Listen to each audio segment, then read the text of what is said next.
Here is the entire evolution of Snow White, from a forgotten silent princess to Disney icon, edgy reboots, and a brand new live-action reinvention. Let's get into it. Silent Origins, 1916. Before Disney, Snow White was already on film. In the 1916 silent movie Snow White, adapted from a stage play, Marguerite Clark plays a princess whose jealous stepmother, Queen Brangamar, literally promised her heart to a witch. The queen orders huntsman Berthold to kill Snow White and bring back proof. He breaks under the pressure, kills a pig instead, and brings its heart to the queen. Snow White, terrified and alone, wanders through the dark forest until she finds a tiny house belonging to seven dwarfs, who decide to shelter her. Even in this early version, kindness is her superpower. She inspires strangers to protect her. The core pattern is already there. Jealous ruler, doomed princess, reluctant huntsman, seven small guardians, and a young girl who survives through innocence and compassion. Every version you know comes from this blueprint. And before the evil queen steals your recommendations, hit subscribe so our next evolution video shows up in your magic mirror. Cartoon breakthrough, 1933 to 1937. The 1930s turned Snow White into both parody and legend. In 1933's Betty Boop and Snow White, the magic mirror calls Betty Boop the fairest, the queen orders her death, and the whole thing spirals into surreal cartoon chaos. Betty slides into the dwarf's home, sealed in a block of ice, and the queen even transforms into a dragon-like monster before the heroes dance it off. 4 years later, Disney changes animation forever. Snow White and the Seven Dwarfs, 1937, becomes the first full-length cel-animated feature. Here, Snow White is a kind princess, forced into hard labor by her vain stepmother, the evil queen. When the mirror finally says Snow White is fairest of them all, the queen orders her death. The huntsman can't do it. Snow White flees into the forest, befriends animals, and becomes a sort of mother and friend to the seven dwarfs. In disguise, the queen tricks her into biting a poisoned apple, sending her into a glass coffin sleep until the prince's kiss wakes her. The dwarf's grief, the kiss, and that sunset ending turn Snow White from old folklore into global pop culture. 60s experiments. By the 1960s, creators are already remixing the fairy tale. In Snow White and the Three Stooges, 1961, the dwarfs are away on vacation, and the Three Stooges are house-sitting when Snow White shows up. The evil queen still wants her dead, but this time she flies in on a broom and gets defeated with a magic spell. It's the same basic story, rewritten as slapstick. A very different 1961 East German Snow White stays closer to the Grimms. The queen fails twice before finally getting Snow White to bite the poisoned apple. The twist comes later. The dwarves accidentally bump her coffin, knocking the apple piece from her throat and reviving her. The queen is forced to attend the wedding, humiliated, and flees. These two versions show how flexible the story already is. One leans into comedy and broad humor, the other into folktale cruelty. Snow White herself is still mostly gentle and passive, but the worlds around her are starting to bend. 80s sequels and specials. The 1980s decide one Snow White is not enough. In the TV special A Snow White Christmas, 1980, the original Snow White is now queen, and she has a daughter also named Snow White. An evil witch freezes the kingdom, the younger Snow White escapes and hides with seven friendly giants. This time it's not an apple but a poisoned flower that nearly kills her. Fairy Tale Theater's Snow White and the Seven Dwarfs, 1984, keeps the core story but plays with the murder attempts. The queen first tries to strangle Snow White with ribbons, then later resorts to the classic poisoned apple. The 1987 musical fantasy Snow White gives the queen a dramatic end. She shatters the magic mirror in rage, rapidly ages, and crumbles away. Then comes Happily Ever After, 1989, a direct sequel. Snow White is about to marry her prince when the late queen's brother, Lord Malleus, attacks. She teams up with the dwarf elves, female relatives of the dwarves, to fight back. For once, Snow White isn't just a victim. She's an active hero wrapping up the loose ends of her own legend. 90s anime and college. The 1990s throw Snow White into wildly different genres. The anime The Legend of Snow White reimagines her as a princess caught in war. Her father leaves her with her stepmother, Queen Crystal, who turns cruel under the influence of her demonic grandmother, Lady Hell. Snow White escapes to the dwarves and eventually survives a plot where Lady Hell wants to possess her body. Her fiancé, Prince Richard, has to defeat this ultimate villain. In HBO's Happily Ever After, Fairy tales for every child, Snow White becomes White Snow, a Native American heroine with 7 mystical little men. The storyline stays familiar, but the design, setting, and culture are completely different, proving how portable this tale is. Then, Sydney White, 2007, pushes the idea into a modern campus comedy. Sydney, played by Amanda Bynes, gets kicked out of a sorority ruled by Rachel Witchburn, a queen bee version of the evil queen. She ends up living with 7 nerdy outcasts in a rundown house. Instead of a poisoned apple, Rachel uses a computer virus to destroy Sydney's files. The moral stays similar. Genuine character and found family beat vanity and power. TV fantasy reboots. In the 2000s, Snow White becomes both character and legend. The miniseries The Tenth Kingdom, 2000, treats her like a legendary queen in a crystal coffin. She appears only to certain characters, sharing wisdom and explaining that her own story is part of a vast fairy tale universe. She's basically the original princess turned mentor. In Snow White, the Fairest of Them All, 2001, Kristen Kruk's Snow White is hunted by Queen Elspeth.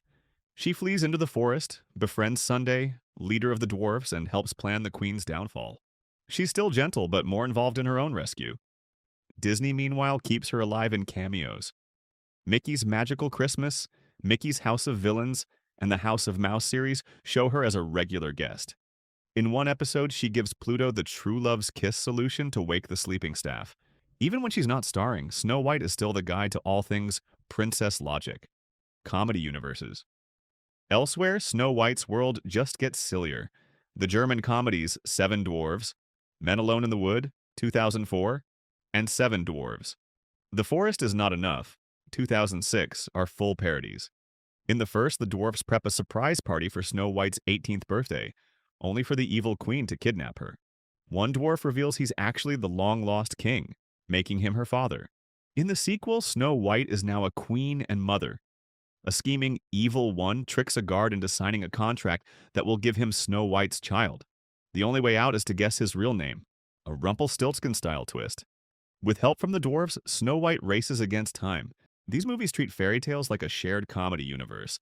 Snow White's original gentle personality is still there, but she's surrounded by exaggerated versions of every trope, which shows how deeply rooted her story has become in pop culture.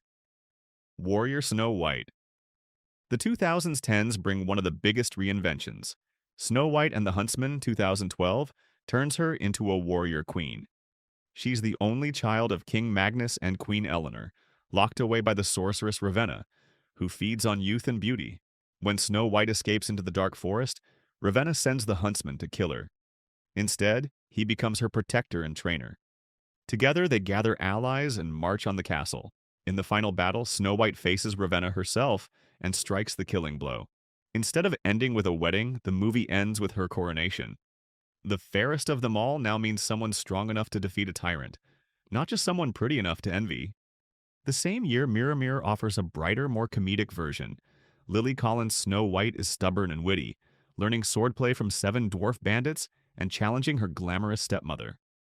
These parallel films show how the same core story can produce either grim fantasy or playful satire, depending on what a generation wants from its princesses. Once Upon a Time. On TV, Once Upon a Time takes the remix idea even further.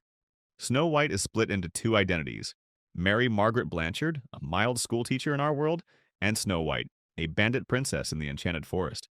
She still falls in love with Prince Charming, but she also steals, fights, and leads. Her relationship with the evil queen becomes more complex. It's about betrayal, revenge, and eventually attempts at redemption. Snow White is not a perfect saint here. She makes hard choices and mistakes. She becomes mother to Emma Swan, grandmother to Henry, and a central pillar of the show's sprawling family tree. This version keeps her compassion but gives her depth and agency. Instead of a one-movie fairy tale, she becomes a multi-season character who grows up, becomes a parent, and deals with the consequences of her own actions. Disney meta and crossovers. Meanwhile, Disney turns Snow White into the original princess inside its own meta-universe. In Sophia the First, she appears to warn Sophia about tricky stepmothers and to encourage her to be brave. Later, in the special Forever Royal, she returns with other princesses as a spirit-like guide. In Ralph Breaks the Internet, 2018, she hangs out with the Princess Squad inside the Oh My Disney website, wearing comfy clothes and joking about poisoned apples. During the climax, she helps save Ralph, tossing apples in her gown to soften his fall, while other princesses use their outfits as parachutes. The rescued princess becomes part of the rescue team. She pops up as a snow sculpture in Frozen 2, and in the short Once Upon a Studio 2023, she sings When You Wish Upon a Star with other characters before posing in a massive group photo. In the LEGO Special LEGO Disney Princess, The Castle Quest, she even tames wolves and a dragon, using her ability to communicate with animals. Her classic Talks to Birds trait becomes a full-on combat support skill. Body image twist. Not all modern versions are about Disney. Red Shoes and the Seven Dwarfs 2019 uses Snow White to talk about body image. This Snow White starts as a chubby princess, kind, brave, and capable. When she puts on her stepmother's magic red shoes, she transforms into a slimmer version of herself, nicknamed Red Shoes. The movie plays with how people treat her differently in each form. Some characters only notice her when she's perfect, while others care about her real self. She fights, makes choices, and eventually faces the villainous Queen Regina, who uses a magic apple to trap her. With Merlin's help, Snow White is restored along with her father. Unlike older tales where beauty is just a reward, this story asks what it costs to chase that beauty, and who you're really changing for. It's Snow White used as a mirror for modern insecurities. Live-action reinvention, 2025. Finally, we circle back to Disney. In 2025, the studio releases a live-action Snow White, with Rachel Zegler as Snow White and Gal Gadot as the evil queen. It's a musical reimagining of the 1937 classic with new songs and updated character arcs. Snow White still escapes the queen, still finds the dwarfs, and still deals with a poisoned apple. But she has more agency. She questions the rules of her world, pushes back against control, and actively shapes her future instead of purely waiting for a prince. The dwarfs are reworked for modern audiences, and the story leans into themes of self-discovery and courage. From a silent black and white princess to this modern reinterpretation, Snow White has survived more than a century of rewrites. Every generation keeps asking what a princess should be, and every time Snow White gets a new answer: survivor, queen, rebel, mentor, or symbol. If you're still awake and not in a poison apple coma, you are officially the fairest viewer of them all. So tap subscribe before the next reboot drops and tell me in the comments, which Snow White are you keeping and which one are you yeeting from the kingdom?